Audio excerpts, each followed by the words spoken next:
Hello and welcome to another video. This time, get to know your profession, a basic guide for Guardian or Dragon Hunter. Sorry it's been a while guys, I've been moving house, it's been really hectic. I'm trying to get some stuff recorded now, I'm still moving actually, but hopefully I can get these videos out at a reasonable pace. So, what are we going to be talking about? We're going to be talking about the Guardian's pros and cons, the skills, the builds, my own personal thoughts, you know, some basic combat maybe, just to show you how to get into the Guardian profession. But first, a warning. Warning! This video is not for seasoned players. If you understand the Guardian profession inside and out, this video is not for you. Thanks for listening.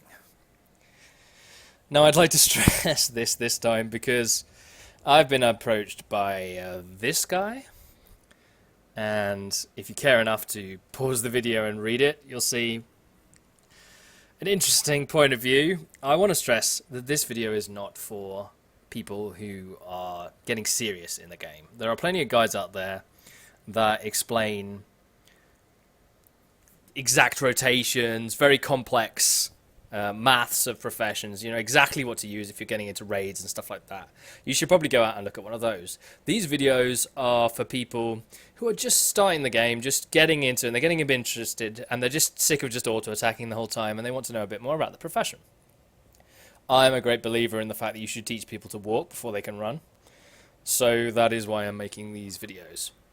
If you don't agree with that, that's fine, that's up to you, but I'm going to move on now. Alright, let's get straight into the pros and the cons of the profession. So what is Guardian good at? What are the pros? The Guardian is okay damage. Could be worse, could be better. We're kind of middle of the road on this one. The Guardian, it has a lot of utility, and this makes it a very supportive class. It's one of the better ones, and in certain circumstances, just flat out needed for certain content. And last but not least, it's very versatile. This profession isn't set in stone like a lot of the other builds for some professions are. You can move stuff around, you can play with stuff for certain situations. You might have a situation where you're taking a lot of condition damage. You can use your Guardian to remove that on your whole party. Or you might have a situation where you're getting shot with lots of projectiles. Guardian's very good at working around situations, and you can move little traits, skills, and even weapons around to achieve very different things very easily. So we'll get into that when I start talking about builds. So what are the cons of the profession? Well, as I said, it's only moderate damage, so you're never going to use this as someone to pump out those huge damage numbers. You just need a different profession for that. And the other con I would say is that it has a very low health bar. You can see down here I've only got 12,800 health. Very low health bar. Lowest equal with Thief and Elementalist. You do have a heavy armor, which does negate that to a certain degree, but you are still very squishy. So that's the pros and the cons. So, onto skills. As I said before, Guardian's not quite set in stone as much as other professions, so I'll go through the ones that kind of are set in stone first. The elite skill, Feel My Wrath. This skill is a very nice skill. Every 45 seconds, you can give your team 5 seconds of quickness. Quickness massively increases the speed at which people attack, and also you get 10 seconds of fury from that for your team. So it's a very nice shout, and I'll talk about how shouts fit into the builds later on. And the other one that's set in stone is Procession of Blades.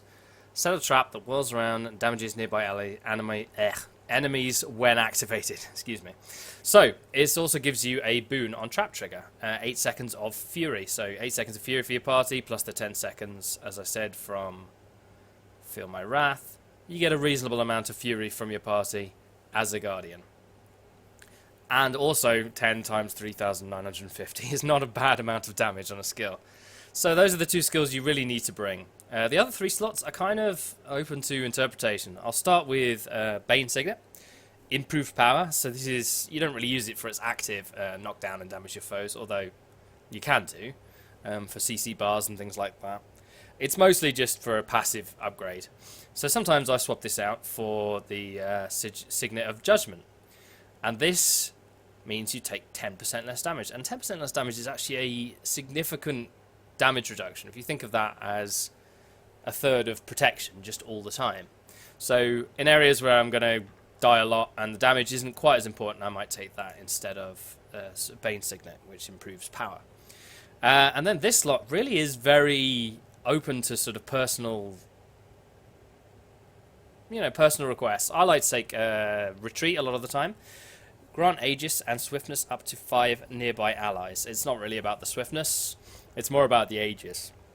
So in a lot of places in the game, you see enemies with massive, like, huge telegraphed attacks. So they swing their hammer really slowly and they knock it down for huge amounts of damage. So what you can do in those situations is you can very tactically use Retreat. It's on a 30-second cooldown. You can block the huge attacks for your team. And so that's a good reason to use Retreat. Other options include Wall of Reflection. Summon a barrier of mystic power that reflects projectiles. Reflected projectiles is really important in certain areas of the game. It can be very useful. Sometimes I use Stand Your Ground. Gain stability for yourself and allies. So it's a break stun, so I sometimes like to have break stuns on my bar.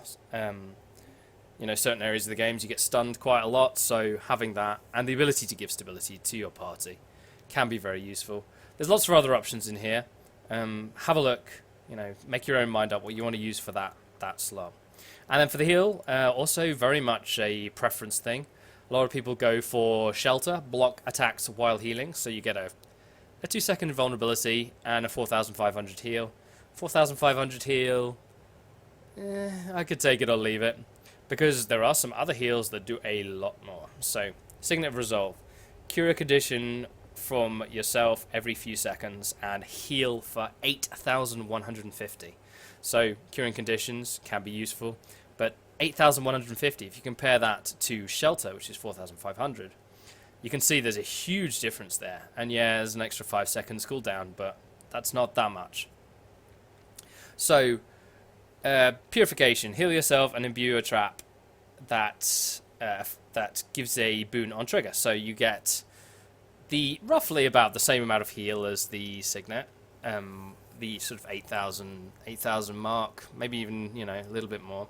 And you get regeneration as well, and blindness, and it's a trap. It's a trap! Which I'll talk about later on. What I kind of like to run most of the time, though, is Receive the Light. Heal yourself and allies in a cone in front of you. So you can play the healer a bit as this profession. You can aim this at people. You can also aim your F2 skill at people. Leap to a target area, healing allies in the area. So that's this attack. So you heal for 3,890, and then you get a considerable amount of allied heal per pulse here as well. So that's 4 pulses of 1,300. That's a good 5,200 heal. And if just get the idea of what it looks like. So, onto gear. I'm going to talk about, firstly, the widely accepted best gear set for Guardian. And what do you know? We've got Berserker's Armor, the Zolja, Ascended, if you're looking to make Ascended, with the Rune of the Scholar. And we've got Berserker stuff here, just in general. It's all about that power, precision, ferocity. And I have the same on my weapons. And I do have another set, and I'll talk about that in a little while. But firstly, let's talk about the weapon sets I have. So I have a hammer, and I have a scepter torch. So scepter torch is very decent damage, actually comparable to the hammer, in terms of the actual damage you put out, and it's a range set. So it's very nice to keep this, because in a lot of situations you have to kind of range. So I have the Sigil of Force and the Sigil of Accuracy on both of these weapons as well. Worth mentioning at this point. So if the damage is comparable on the Scepter Torch, why am I using the hammer? Well, it's my belief that the Guardian is not a damage profession, most of all. It is a utility profession. And the utility comes from this skill here, the auto attack on the hammer. So strike your foe, bash your foe. Nothing special there. The first two attacks, hammer swing and hammer bash. The symbol of protection is the main reason you bring a hammer to the party. Smash a mystic symbol onto the ground that gives protection to you and your allies. So this essentially is permanent protection for the melee group in your party. So anyone that is attacking with a weapon, like a melee weapon, will have permanent protection. And if you think about that, that is a huge boon to your party. So that is why I tend to bring the hammer in most situations. So I also have another set on this character, and it's a Marauder set with the Rune of the Worm. I'm actually going to put a link on the screen to another video of mine I made a while ago, and I'm going to put that on the screen now. This is a slightly different build that I tend to use in situations where damage isn't the main thing, survival and team utility is the main thing. I wouldn't suggest taking this into raids. It's just my own personal idea of what I think Guardian is very good at and how they can be better at it. So you can see here I've obviously made both sets, in Ascended, because this is the moneymaker set, if you like, the power, precision, and ferocity, with the Rune of the Scholar, which gives you the most damage output. And then I've got this, as I said, if you're interested in that, check out my other video. So that's that. So for traits, what have we got? We've got Honor, Zeal, and Dragon Hunter. So for the Honor specialization, we've got Protective Reviver. This is just something it's nice to have, particularly in high-level fractals when a Fractal Avenger pops up to try and down your enemies whenever anyone goes down. You can knock them back with this shield as you revive. Works very well in PvP as well, as you might imagine. Empowering Might. You and nearby allies gain might when you land a critical hit. So you aren't the best profession when it comes to generating might, but this can, it can polish off a reasonable profession's ability to generate might with just a little bit, like top it up, if you know what I mean. So this is a nice trait right here. And symbols that last longer, are larger, and heal allies. So the Writ of Persistence. This is what makes the symbol of protection give permanent protection to your team. And I'm raising this at this point because you have options in this last slot. So this is what you're giving up. It's quite a lot to give up if you change this trait, because permanent protection is basically why you bring the hammer to a party. There's a few other things which I'll talk about a bit later on, but essentially it's about the permanent protection and that utility that you give your party. You lose the permanent protection without this, because the symbol that you're placing down doesn't last that extra 2 seconds. So what are you gaining by swapping this out? So you can have Force of Will, increased vitality, healing effectiveness to other allies, and yeah, so this links back to the build that I linked a little bit earlier. You can check that out if you like, but most people won't pick this. But this, on the other hand, is very situationally useful. Pure of Voice. Allies affected by shouts have conditions converted to boons. So, if we look here, Receive the Light, it's a shout. Retreat is a shout. Feel My Wrath is a shout. I'll often change out this also for a shout, so maybe Save Yourselves, or Stand Your Ground, or even Hold the Line. If there's areas of the game where there's lots of conditions, and this can happen a lot in high-level fractals, there are certain areas where you just take a lot of condition damage, very quickly. You can spam shouts. None of these have any cast time, so it's very useful for removing conditions on the enemy. So those are the choices in the Honor specialization. Zeal. And we have increased damage against burn foes. Well, these are about, percentage damage increases. These are always going to be good. We also have gain condition damage based on your power. There's not really a lot that can be done in this area. So you pick this just for a little bit of increased condition damage. And with your Spear of Justice, burn foes every few attacks. With a few other things, you will actually be doing a small amount of burn, so that will increase your damage. And you deal more damage to enemies standing in your symbols. So, symbols last longer, more damage to enemies standing in your symbols, permanent protection. So, it all synergizes very nicely together. You auto attack, you get to that third strike of your auto attack, it puts the symbol down, and then that stays until you get back to it again in another cycle of auto attacks. So, yeah, it just basically increases your damage by 10% permanently.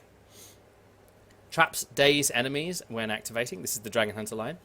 And have reduced recharge time. So this is a big part of Processionary Blades, is a big part of your damage output. 10 times 3,950. So you can see, like, yeah, it's very nice damage, and it happens sort of passively while, you know, you put it down, and then it happens passively while you're doing other attacks. So that's very nice to have for affecting break bars and also just lowering the cooldown. Deal extra damage to crippled enemies. Justice passive effects will cripple enemies. So the passive effects, crippling enemies, very useful. Dealing extra damage to crippling enemies. There's a lot of passive cripple that comes out from a party of 5 people. You will just find cripple will be a condition that people tend to put on enemies. So it's very nice damage modifier. And then here, striking an enemy tethered by your spear will cause vulnerability and increase the damage dealt by 10%.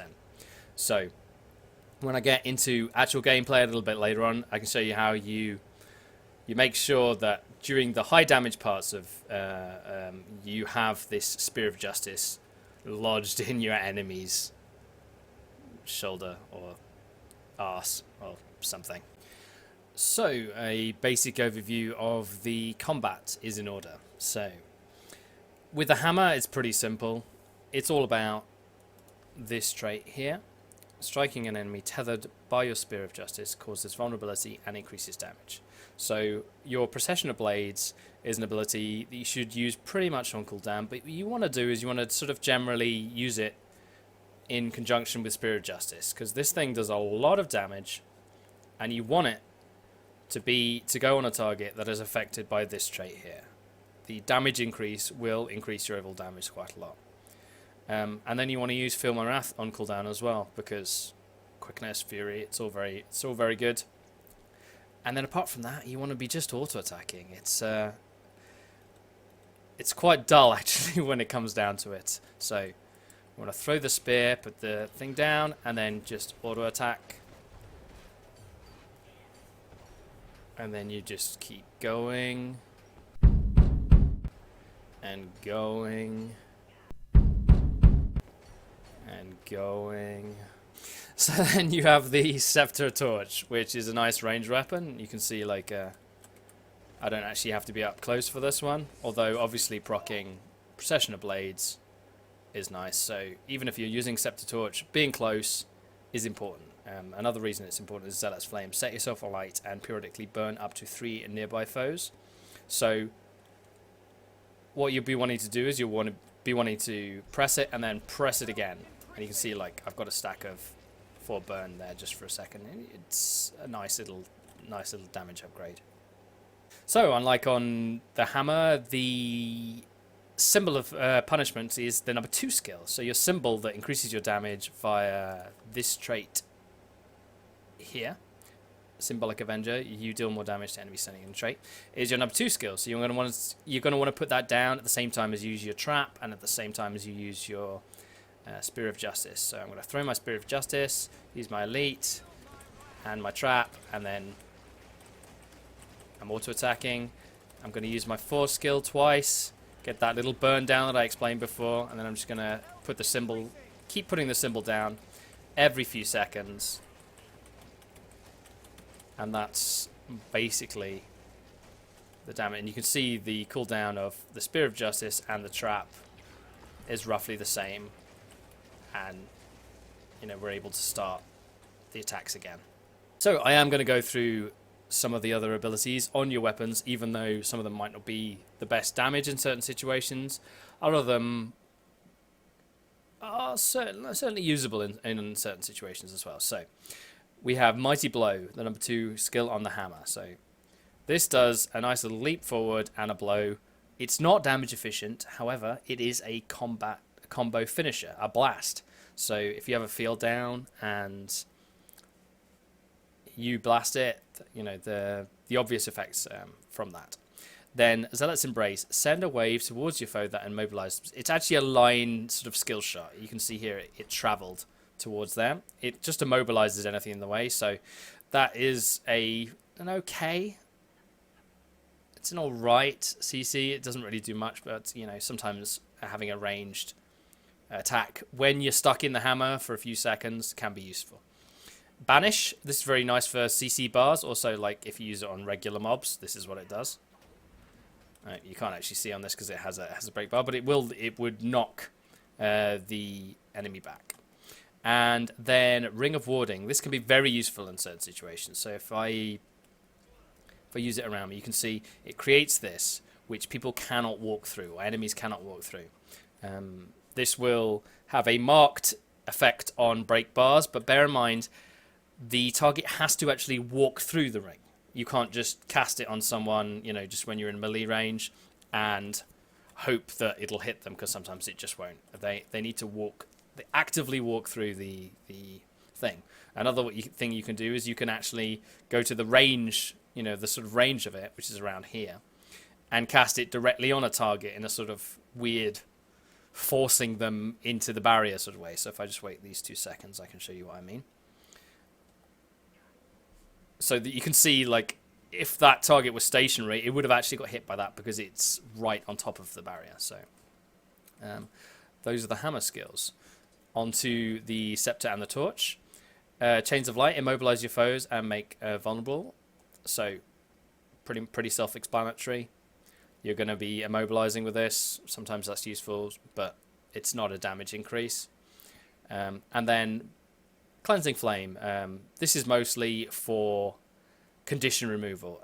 Don't be fooled by the large damage numbers in the tooltip. It's not damage efficient. However, it is useful for removing conditions sometimes in those situations. So those are the weapon skills. So I'll probably briefly talk about F1, F2, and F3. So when you pick Dragon Hunter, you lose your virtues and they get replaced with these things. The Spear of Justice I've already spoken about quite a lot. It puts a tether in something, which then, like, you do extra damage to them based on this. If you pull it again, it will do ACC. It will pull the enemy to you. So very nice for break bars is to double press it. I spoke briefly about Winds of Resolve before. Regenerates health passively, but it's mostly about this burst heal that you can do, and you can get around a lot as well. So it's a movement skill, which is very useful sometimes. And then F3 is a nice little... You can see this barrier out in front of me, or it disappeared quite quickly, but the barrier out in front of me there actually destroys projectiles. So it's a very nice thing to have in certain situations. Also, popping it is the same as using Aegis. It will give your party... using Retreat. It will give your party Aegis. So you can use it to block those massive attacks that you see coming a mile off. So that's basically the combat for the Guardian. So for consumables, what are we bringing? Well, I have some budget options here. Bowls of asparagus and sage salad. These are the ones that give you plus damage while moving.